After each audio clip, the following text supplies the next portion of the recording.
விழுப்புரம் பக்கத்தில் இருக்கிற ஒரு அழகான கிராமம். மாலை நேரம் மெதுவாக இருட்டிக்கிட்டு இருக்கு. இன்னும் 2 வாரத்தில் ஊர் கோயில் திருவிழா. அதனால் ஊரே திருவிழா சந்தோஷத்தில் களை கட்ட ஆரம்பிச்சிருக்கு. அந்த நேரத்தில் ஆலமரத்தடியில் சிவா, மணி, கார்த்தி, அன்பு 4 பேரும் உட்காந்து பேசிக்கிட்டு இருந்தாங்க. டேய் மணியா, இன்னும் 2 வாரத்துல நம்ம ஊர் திருவிழாடா. மேளமும் தாளமும் கரகாட்டமும் ஊரே அமர்க்களமா இருக்க போகுது. ஆமாண்டா, போன வருஷம் மாதிரியே இந்த வருஷமும் பெரிய இடத்துக்காரங்க அன்னதானம் போடுவாங்க போல. நல்லா சாப்பிடலாம். அதெல்லாம் சரிதான். ஆனா அன்னதானம் பணக்காரங்க மட்டும்தான் செய்யணுமா என்னடா? என்னடா சொல்ற? நம்மளும் ஊர்ல தானே இருக்கோம், நாமளும் ஏதாவது செய்யலாமேன்னு சொல்றேன். அதான் நானும் சொல்ல வந்தேன். இந்த வருஷம் நம்ம ஊர் இளைஞர்கள் எல்லாரும் சேர்ந்து அன்னதானம் போடலாம்டா. அடப்பாவி, உனக்கு என்னடா ஆச்சு? 1000 பேருக்கு மேல சாப்பாடு போடணும்டா. அரிசி, பருப்பு, காய்கறி, எண்ணெய் இதெல்லாம் எங்க இருந்து வருது? என் பாக்கெட்ல இப்போ 10 ரூபா இருக்கு. அதையும் டீ குடிச்சா காலி. இதை வச்சு அன்னதானமா? அன்பு, ஆசை நல்லதுதான். ஆனா நம்ம நிலைமை நமக்கே தெரியும். வீட்டு செலவுக்கே கஷ்டம், ஊருக்கே சாப்பாடு போடுறது பெரிய விஷயம்டா. காசு இல்லைன்னா என்னடா, மனசு இருக்க. நாம ஒவ்வொரு வீட்டுக்கும் போய் உங்களால முடிஞ்ச ஒரு பிடி அரிசி கொடுங்கன்னு கேட்போம். அதெல்லாம் மக்கள் கொடுப்பாங்களாடா? ஏன் கொடுக்க மாட்டாங்க? ஒருத்தர் அரிசி கொடுக்கட்டும், இன்னொருத்தர் பருப்பு கொடுக்கட்டும், கடைக்காரங்க காய்கறி கொடுக்கட்டும், இன்னொருத்தர் விறகு கொடுக்கட்டும்.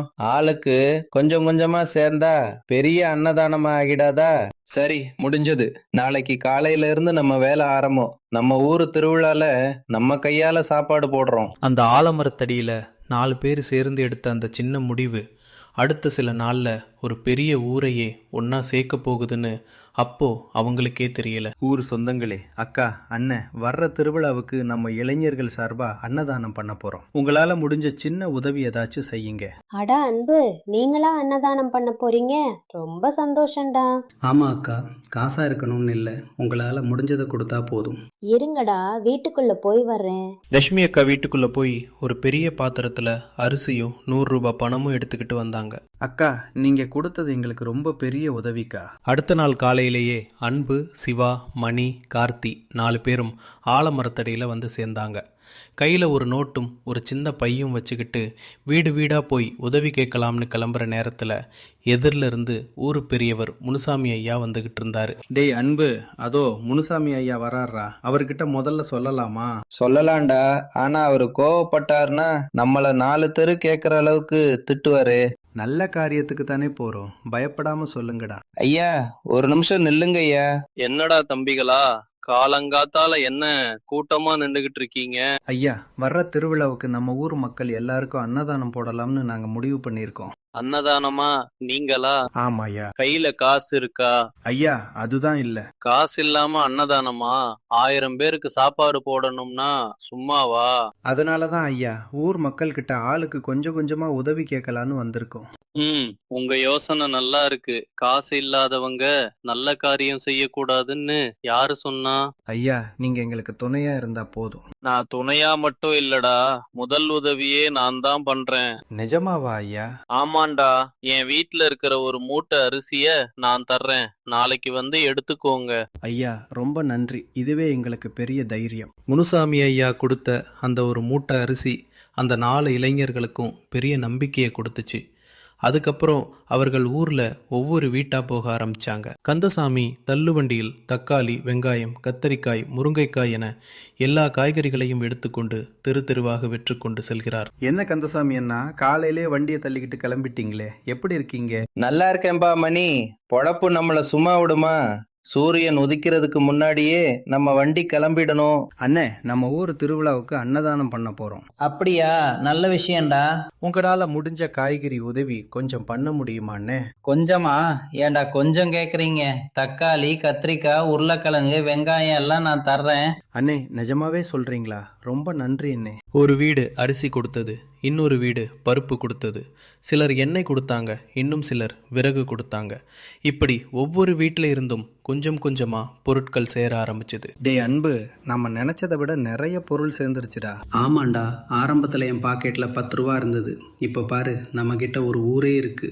இதுதான் ஊர் ஒற்றுமைடா.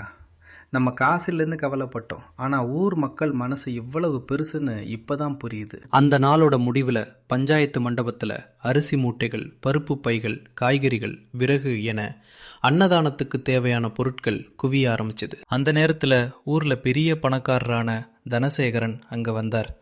ஊரில் எதுவாக இருந்தாலும் தன்னோட பணபலத்தால் தான் நடக்கணும்னு நினைக்கிறவர். பஞ்சாயத்து மண்டபத்துக்குள்ளே இருந்த பொருட்களை பார்த்ததும் அவருக்கு கொஞ்சம் கோபம் வந்துச்சு. ஏய், இங்க என்னடா நடக்குது? வணக்கம் ஐயா, நம்ம ஊர் திருவிழாவுக்கு அன்னதானம் பண்ண ஏற்பாடு பண்ணிட்டு இருக்கோம். நீங்களா அன்னதானம் பண்ண போறீங்க? ஆமாங்க ஐயா. கையில் 1 ரூபா கூட இல்லாத நீங்க அன்னதானமா? இது என்ன புதுசா ஒரு நாடகம் ஆடுறீங்க?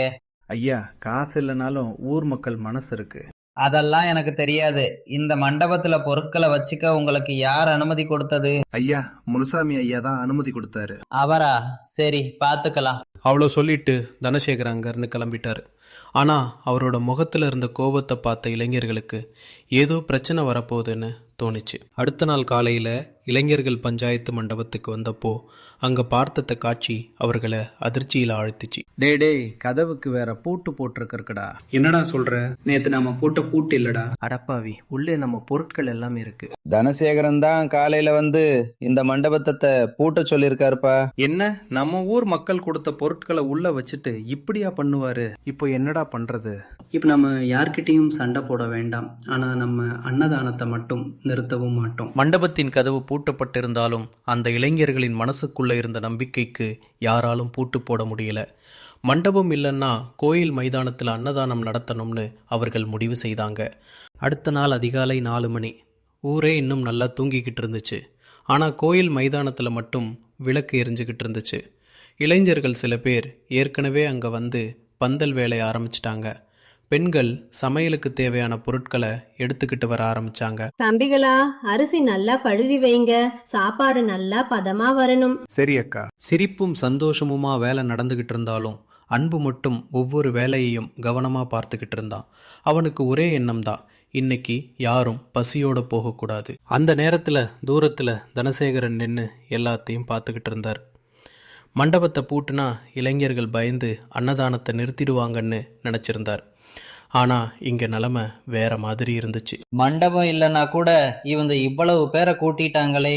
ஐயா, நாம மண்டபத்தை பூட்டினாலும் இவங்க வேலை நிறுத்தவே இல்லையே. பாப்போம். மதியம் 12 மணி. கோயில் மணி ஒலிச்சது. மக்கள் ஒவ்வொருத்தராக வந்து வரிசையாக உட்கார ஆரம்பிச்சாங்க.